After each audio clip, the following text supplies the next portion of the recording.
Hey everyone, it's your boy Entropy here and welcome to the channel. For anyone new on the channel, I'm Neil and I'm a full-time dad, an employee from 9 to 5 and a part-time preacher. So what I do is I go out and hunt items from Ukay-Ukay and I sell them online. So for this video, just want to touch on the finance side of being a selector. So I want to break down magkano na yung nagastos natin and magkano na ba yung kinita natin sa pag-uukay natin and pagbebenta online or being a reseller. And actually, hindi ko na na-track. So it's my third month going to third month of being a selector. And I only started tracking my expenses and finance beginning November. So from what I gathered, I spent a total of $8,542 dollars. I mean pesos. And ang kinita ko lang nitong November is 2,595 pesos. So before nyo i-judge kung worth it ba maging reseller based on those numbers, breakdown lang natin. So from hindi pa pala kasama yung gas doon saka yung mga merienda siyempre pag nag-uukay ka. So for the 8,500 or sabihin na nating 9,000 yung nagastos natin. So 1,400 is I bought equipments for vlogging like itong nakikita nyong LED light na yan. Nasaan na? Ayan. Yung LED light na yan. So that's 500 and then I also bought a new mic. So you guys can hear me better and for better production. And bumili rin tayo ng mga ginamit ko for online selling. Later on, we'll show video of our online selling or clips from our online selling adventures. So that's 1,400. That's including hindi pa pala kasama to. So yung lights, tong mic, and then I spent around 1,000, so 2,500 for the live selling paraphernalias like these chains. Bumili rin tayo ng mga hangers. That's 165 per 10 pieces. So bumili tayo ng 20. Bumili rin tayo ng mga pang pictures na hanger. I think 100 tatlo. So 30 isa. And then bumili rin tayo ng box, storage. Bumili tayo ng mga basta mga gamit sa live selling like pentel pen, scotch tape, yung puting tape. Ano pa bang bilhin natin? So bumili rin tayo ng sampayan. That's 1,100. Yung steel na sampayan para sa mga ano natin. So more or less mga 3 to 4,000 is napunta lang sa mga gamit. So bakit tayo gumagastos sa mga gamit? So this is for our live selling and then for content na rin kasi medyo malakas talaga yung competition and kung hindi ka magko-content, wala kang magiging customer. So no one will buy from you sa dami ng competition. So kung hindi mo ma-market yung sarili mo, walang bibili sa yung customer. Ang magiging labanan nyo lang is price war, which is honestly very steep kasi pababaan na lang ng pababaan ang mangyayari. Anyway, so ang kinita natin is 2,595 or sabihin natin 2,600. Nakabenta tayo ng dalawang items sa Facebook. Itong dalawang to. So this is a collab by Uniqlo with One Piece, and this is with Volkswagen. And then we actually sold 6 items sa TikTok Live. Okay, so aside from, ganun talaga sa una, kailangan mo mag-invest. We'll see pa for the coming months, if worth it pa ba mag-online reseller or selector. So right now, I'm thinking of getting a bale, but I don't think I can sell so much, especially if I'm selling 1 or 2 items only per day. And bales usually have 200 items, so baka abutin ako ng 3 months bago maubos yung isang bale kung ganun na konti yung benta ko. No? So, hindi ko pa sure. Mas okay siguro yung konti-konti lang na selection, and then mag-scale up na lang ako pag madami na tayong followers sa TikTok. And in any case, kahit na hindi ko pa nababawi yung kapital, marami pa rin tayong items, so na-enjoy ko pa rin yung process ng selecting, like yung finding items na tinapon ng iba tapos nakitaan mo ng value. Medyo masarap siya sa pakiramdam. I also still enjoy yung getting new items, like every day you can change clothes and don't repeat them. Like also finding, like medyo nahilig din tayo sa mga vintage. Hopefully may mga makuha tayong vintage kasi pag nakakita ka nung vintage na ang ganda nung condition, very fulfilling siya. So another thing I appreciate is I'm learning more about the streetwear culture and uh, the stories behind the brands na nakikita natin sa mga ukay-ukay. So ayun, siguro pagtagal pwede nating i-touch yung mga topic na yan. But for now, ayun, so lugi tayo 6,000 this month. Tingnan natin sa December kung magpe-pay off ba yung mga investment natin sa mga equipment. Next thing I wanna touch is kung ano yung mga ginawa natin this week. So pumunta tayo sa dalawang new arrival. Ito yung mga video na yan. The first location is Tungkong Mangga. I've showed this place before. So sa may Petron Station to. So new arrival sila November 30. Ayan, so saktong bukas alas 8. Unahan na yung mga selectors natin. Hindi na ako nag-take ng full video kasi naipagbakbakan na tayo. So next spot is actually katabi lang nun. So 7:30 pa lang pumila na tayo dito. Doon din to sa Tungkong Mangga, malapit sa Petron Station. Ayan, so mga 8:05 na siya binuksan. So ilang minuto rin tayo nagantay. And then hindi naman ganun kadami yung selectors kahit malaki yung ukayan na to.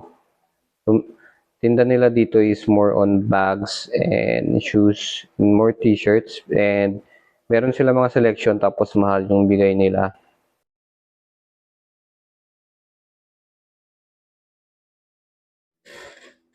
So hindi ko na video yung buong journey sa new arrival.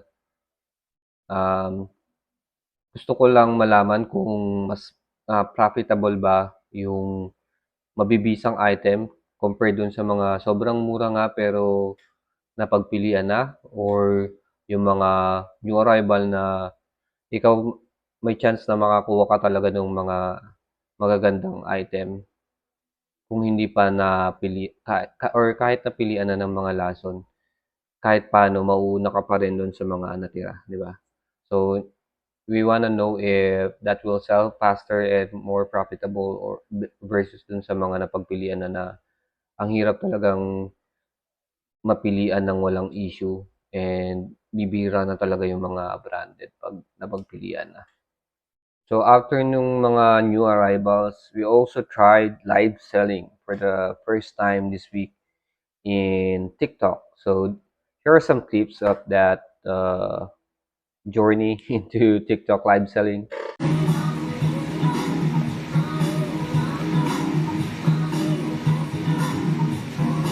Lugi na po nga ako sa 350 actually. Pero bigay ko na 350 boss kung gusto niyo talaga. Free shipping po yan, COD. Meron kaso boss, may issue. Pero nakamahal po ako, 500 out ko nito. Medium one tag is 2. Minimalist. Medyo basa pa, parang purple gray yung ano niya. Yung colorway niya. Medyo fade pati, parang vintage vibe. 500 bigay ko dito. Bukas din boss, drop ko rin sa GNT bukas before lunch. One day lang siguro na dyan na boss.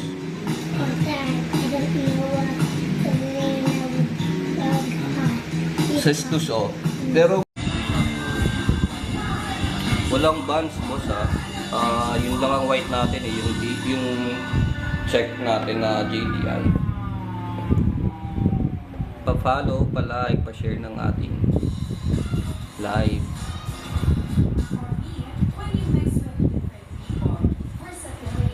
$450 na lang po kayong guyo. 450 po mosing. Medyo mahal ko kasi nakuha eh. Pero free shipping diyan, COD. Ayun. Bumalik ko. Good evening, Boss Jay. Uy, salamat, Jobs. May namigay ng rose, oh. Salamat po. Magkano ba yung rose? Basket number 6 to, yung AA natin. Mine muna, sir. Mine AA mo muna. Ayun, sorry ang ingay ng bangko. So, on the first 2 TikTok live I did, wala tayong benta, but my goal was actually just to gain followers. And then I decided na ganun talaga, matumal talaga ngayon, and kahit sa TikTok, kung wala ka namang followers, expect mo na talaga, wala ka pang buyer sa mga una or ilang tries mo. So sabi ko, goal ko lang is makabenta kahit isa ngayong December. And lo and behold, on November 30, I think, I sold 2 items right away from, or 3 items from 2 buyers, going live only for 1 hour or 2. So for this week, we have a total of, I think, 8 hours already for going live. So ano lang yun, 1 hour, 2 hours. Ganun. And we sold 6 items. Ayun, so flex natin yung mga nabili natin sa mga new arrivals this week. Yan, so ito lang na loot natin. Champion na large sweatshirt. White, minimalist. May isa pang champion kaso off na t-shirt. And then ito, movie shirt na modern. Meron pang modern na shirt kaso maliit yung size, mahirap siya ilabas. Ito, ganda lang ng print niya. Konting hairline pero sheesh, ganda. Diyos. Ayan lang guys. Guys, so kauwi lang natin. Flex lang natin yung mga nakuha natin sa new arrival. So ito is heavyweight na Pro Club. Yan.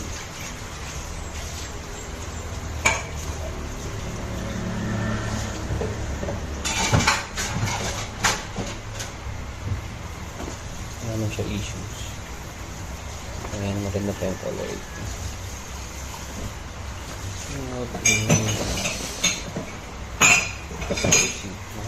Nakakuha tayo exclusive. So, 350 kuha natin. Bakit?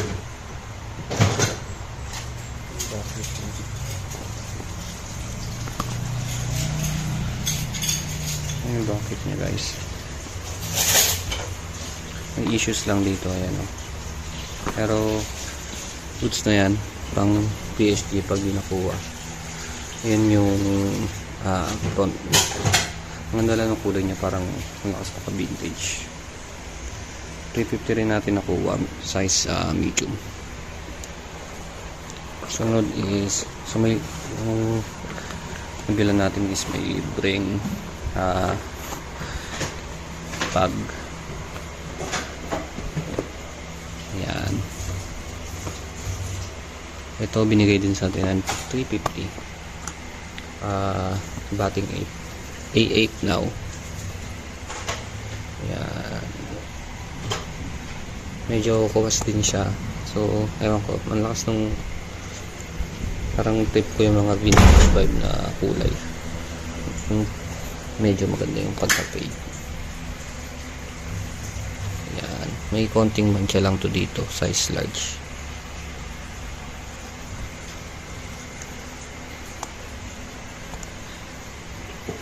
Ayan, may konting stain. Sana matanggal. And then may isang damakbak siyang wash tag. Ayan. So I think legit naman ito, pero pa LC na rin natin.